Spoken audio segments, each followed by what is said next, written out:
हिमाचल के ठंडी फिजाओं में सियासी गर्मी बढ़ती जा रही है। सभी राजनीतिक दलों ने अपनी जोर आजमाइश तेज कर दी है। राज्य में 12 नवंबर को सभी 68 सीटों पर वोटिंग हुई है। 8 दिसंबर को तय हो जाएगा हिमाचल में कांग्रेस की वापसी होगी या फिर उत्तराखंड की तरह हिमाचल की जनता नया रिकॉर्ड बनाएगी। सालों से चली आ रही सियासी परंपरा को तोड़कर बीजेपी के हाथों में सत्ता फिर सौंप देगी। हिमाचल प्रदेश में 1985 के बाद हुए विधानसभा चुनाव में हर बार सत्ता परिवर्तन हुआ है। हिमाचल की जनता ने 5 साल कांग्रेस तो 5 साल बीजेपी को राज करने का मौका दिया है। हिमाचल में लंबे समय से कांग्रेस का दबदबा रहा है, लेकिन आपातकाल के बाद से सियासी हालत बदल गई है। हिमाचल प्रदेश में 1952 से लेकर 1977 तक कांग्रेस का राज रहा। यशवंत सिंह परमार और रामलाल ठाकुर कांग्रेस सरकार में मुख्यमंत्री बनते रहे। हिमाचल में नए युग की शुरुआत आपातकाल के बाद शुरू हुई। 1977 के विधानसभा चुनाव में कांग्रेस को सत्ता से बेदखल होना पड़ा। जनता पार्टी की अगुवाई में सरकार बनी। जनता पार्टी की सरकार में शांता कुमार मुख्यमंत्री बने। पहली बार हिमाचल में गैर कांग्रेसी सरकार बनी। आपातकाल के बाद 1980 में कांग्रेस ने सत्ता में वापसी की और 1985 में दोबारा सत्ता में काबिज हुई। लेकिन इसके बाद से सत्ता परिवर्तन का जो ट्रेंड शुरू हुआ आज तक चलता आ रहा है। मौजूदा समय में बीजेपी सत्ता पर काबिज है। सत्ता बदलने की सियासी परंपरा को देखते हुए कांग्रेस का आत्मविश्वास इस बार काफी बढ़ा हुआ है। कांग्रेस सत्ता में वापसी की आस में देख रही है, लेकिन बीजेपी इतनी जल्दी हार मानने के मूड में नहीं दिख रही।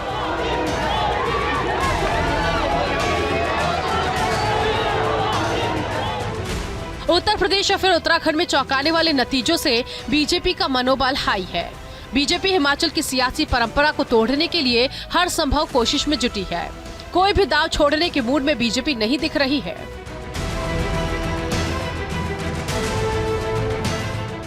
बड़ा संकेत आज प्रधानमंत्री नरेंद्र मोदी ने दिया। शनिवार को हिमाचल में प्रस्तावित अपनी 2 जनसभा में पहुंचने से पहले पीएम नरेंद्र मोदी पंजाब पहुंच गए।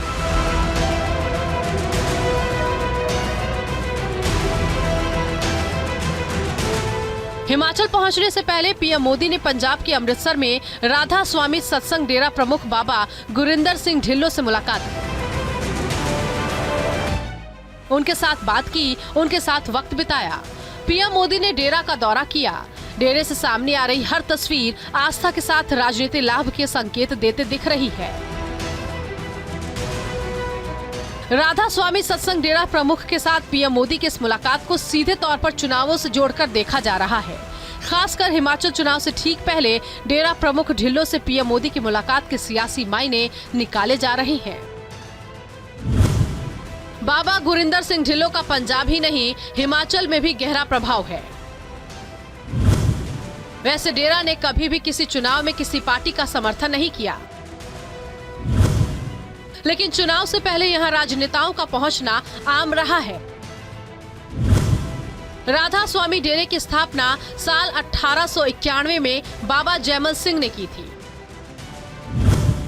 पंजाब के अमृतसर में राधा स्वामी सत्संग ब्यास एक बड़ा आध्यात्मिक केंद्र है।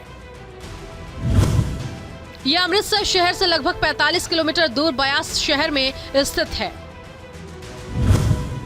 देश और दुनिया में राधा स्वामी सत्संग ब्यास के करोड़ों अनुयायी हैं। पंजाब, हरियाणा और हिमाचल में भी राधा स्वामी सत्संग के अनुयायियों की कमी नहीं है। अकेले हिमाचल प्रदेश में इनकी संख्या 5 लाख के करीब बताई जाती है। राधा स्वामी सत्संग डेरे के हिमाचल के हर जिले में अनुयायी हैं। राधा स्वामी सत्संग डेरे में कुछ वक्त बिताने के बाद पीएम नरेंद्र मोदी हिमाचल की चुनावी यात्रा पर पहुंचे। हिमाचल में पीएम मोदी का जादू दिखा।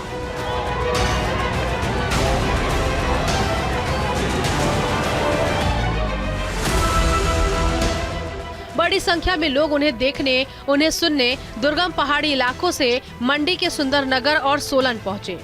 सुंदरनगर में पीएम मोदी ने 500 मीटर लंबा रोड शो किया।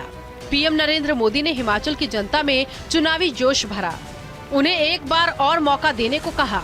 पीएम मोदी ने समझाया, इस बार दिया गया उनका वोट अगले 5 साल के लिए नहीं बल्कि 25 सालों के लिए होगा।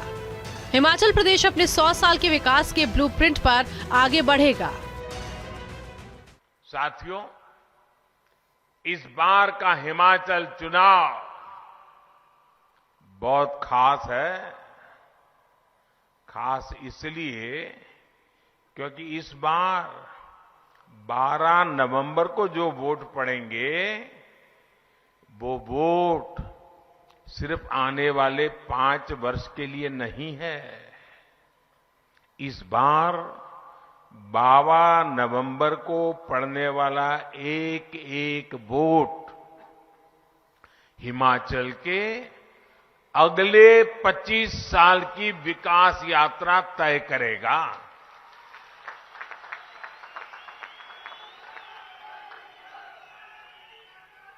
कुछ महीने पहले ही हिमाचल की स्थापना के 75 वर्ष हुए हैं। कुछ सप्ताह पहले ही भारत ने भी अपनी आजादी के 75 वर्ष पूरे किए हैं। जब भारत अपनी आजादी के 100 साल मनाएगा, उसी के आसपास हिमाचल भी अपनी स्थापना के 100 साल पूरे करेगा। इसलिए अगले 25 साल का ये कालखंड बहुत ही अहम कालखंड है। अमृत काल के इन वर्षों में हिमाचल में तेज विकास जरूरी है, स्थिर सरकार जरूरी है।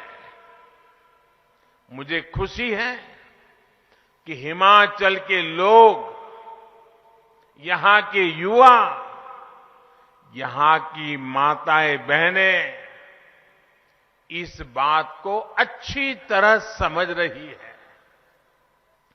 वो जानते हैं भाजपा यानी स्थिरता। सियासत का सुपर शनिवार कांग्रेस के लिए भी खास रहा। कांग्रेस ने हिमाचल प्रदेश के लिए अपना चुनावी घोषणा पत्र जारी कर दिया है। अपने चुनावी घोषणा पत्र में लोक लुभावने वादों की झड़ी लगा दी।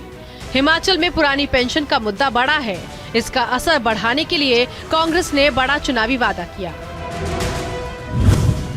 अगर हिमाचल में कांग्रेस सत्ता में आई तो पुरानी पेंशन योजना वापस लाई जाएगी। पहली कैबिनेट में युवाओं को 1 लाख सरकारी नौकरी देने का फैसला लिया जाएगा। 18 से 60 साल तक की हर महिला को हर महीने 1500 रुपए पेंशन दी जाएगी। 300 यूनिट बिजली फ्री दी जाएगी। हर विधानसभा में 4 अंग्रेजी माध्यम के स्कूल खोले जाएंगे। 5 साल में युवाओं को 5 लाख नौकरियां दी जाएंगी। आपने देखा होगा कि इसमें हमने तमाम ऐसी बातें डाली हैं, जैसे 1500 रुपए हर महीने महिला को देना, जैसे युवाओं को नौकरी देना, युवाओं का स्टार्टअप फंड बनाना, उसमें पैसे देना, गोबर खरीदना गांव की व्यवस्था के लिए 2 रुपए, मतलब लाखों रुपए का गोबर छत्तीसगढ़ में एक एक परिवार बेच रहा है। हमने दूध खरीदने का स्कीम, तो उससे पैसा लोगों के पास आएगा और उस पैसे से वो महंगाई जो है, जो महंगाई केंद्र सरकार बढ़ा रही है, उस महंगाई से वो मुकाबला कर सकेंगे। उनको आर्थिक रूप से चाहे शहर हो और चाहे गांव हो, उनको हम शक्तिशाली बनाएंगे, नौकरियां देंगे, रोजगार के अवसर पैदा करेंगे और इसके अलावा ग्रामीण अर्थव्यवस्था को इसके जरिए मजबूत करेंगे। बागवान अपनी जब फसल की कीमत खुद तय करेंगे तो उनको मुनाफा होगा, किसान अपनी फसल की कीमत खुद तय करेगा, सब्जी उगाने वाले अपनी खुद तय करेंगे। तो ग्रामीण और शहर दोनों जगह जब लोगों को ज्यादा पैसा मिलेगा तो महंगाई का मुकाबला वो कर पाएंगे, क्योंकि केंद्र सरकार तो आमादा है। आगे भी आप बताइए, आज मैं बता रहा हूं कि पेट्रोल डीजल की कीमत इन चुनाव के खत्म होते देखिए कहां आसमान पे बढ़ाएंगे और बढ़ा देंगे कि आप उसका मुकाबला नहीं कर पाएंगे। तो इसलिए जो है इस घोषणा पत्र में वो सारी चीजें डाली गई। हिमाचल में सरकार बनाने की उम्मीद पर कांग्रेस ने लोक लुभावन वादों का जबरदस्त तड़का मारा है। इसमें समाज के हर वर्ग के लिए कुछ न कुछ रखा गया। युवाओं से लेकर बुजुर्गों, महिलाओं, किसानों से लेकर व्यापारियों तक को कांग्रेस ने अपने पाले में करने के लिए कोई कोर कसर नहीं छोड़ी है। पीएम नरेंद्र मोदी ने कांग्रेस के लोक लुभावने वादों की एक ही झटके में हवा निकाल दी। अपने चिर परिचित अंदाज में कांग्रेस पर हमला बोलते हुए पीएम मोदी ने कांग्रेस के वादों को पूरा नहीं करने वाली पार्टी बताया, तो वहीं बीजेपी को चुनावी संकल्प पूरा करने वाली पार्टी बताया।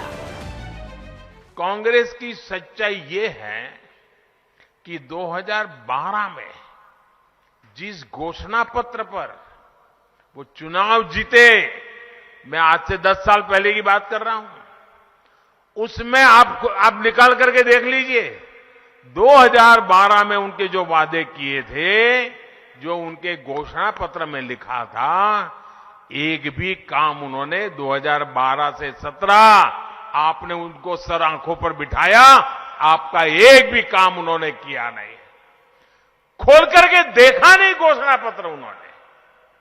जबकि भाजपा की पहचान है कि जो हम कहते हैं उसे पूरा करने के लिए दिन रात खपा देते हैं। भाइयों बहनों, दिन रात खपा देते हैं। भाजपा जो संकल्प लेती है उसकी सिद्धि करके दिखाती है। भाजपा ने जम्मू कश्मीर से आर्टिकल 370 हटाने का संकल्प लिया था ना? पूरा किया कि नहीं किया? पूरा किया कि नहीं किया? भाजपा ने राम मंदिर बनाने का संकल्प लिया था और वो निर्णय भी इसी हिमाचल की धरती में, पालमपुर में भाजपा की वर्किंग कमेटी में निर्णय किया गया था। भाइयों, इसी देवभूमि में निर्णय किया गया था। आज राम मंदिर बन रहा है कि नहीं बन रहा है? आप बताइए, बन रहा है कि नहीं बन रहा है? ऐसे नहीं, जरा जोरों से बोलिए, बन रहा है कि नहीं बन रहा है? वादा निभाया कि नहीं निभाया? वचन पूरा किया कि नहीं किया? आजादी के बाद कांग्रेस ने हिमाचल में लंबे समय तक राज किया। बाद में भी कांग्रेस को हिमाचल की जनता ने काफी मौके दिए। हिमाचल जैसे छोटे पहाड़ी राज्य के पिछड़ेपन के लिए कांग्रेस को जिम्मेदार बताते हुए पीएम नरेंद्र मोदी ने कांग्रेस की कार्यशैली पर तगड़ा प्रहार किया। साथियों, हम ये भी समझना होगा कि अस्थिरता से फायदा किसका होता है। कांग्रेस के वर्षों के शासन में हमारे यहां ऐसे अनेक स्वार्थी तत्व और ऐसे अनेक समूह पैदा हुए, वेस्टेड इंटरेस्ट ग्रुप पैदा हुए, जो भारत को अस्थिर देखना चाहते हैं, जो हिमाचल जैसे राज्यों को अस्थिर देखना चाहते हैं और इसलिए वो स्थिर सरकार होने ही नहीं देते, हवा फैला देते हैं। देश के छोटे छोटे राज्य हमेशा इन स्वार्थी समूहों के निशाने पर रहे हैं।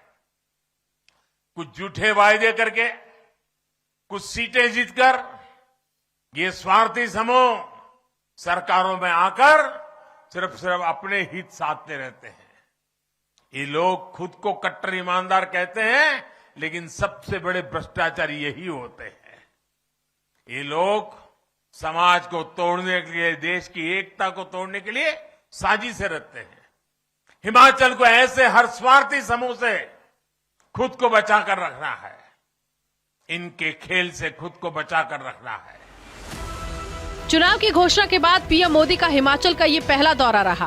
पीएम मोदी चुनाव की घोषणा से पहले 20 दिन में 3 बार हिमाचल में जनसभाएं कर चुके हैं। सुंदरनगर और सोलन में पीएम की रैली से भाजपा की नजर यहां के 34 विधानसभा सीटों पर है। मतदान में अब बस 7 दिन बाकी है। देखना होगा पीएम मोदी का जादू हिमाचल की जनता पर कितना चलता है। Bureau report, news India.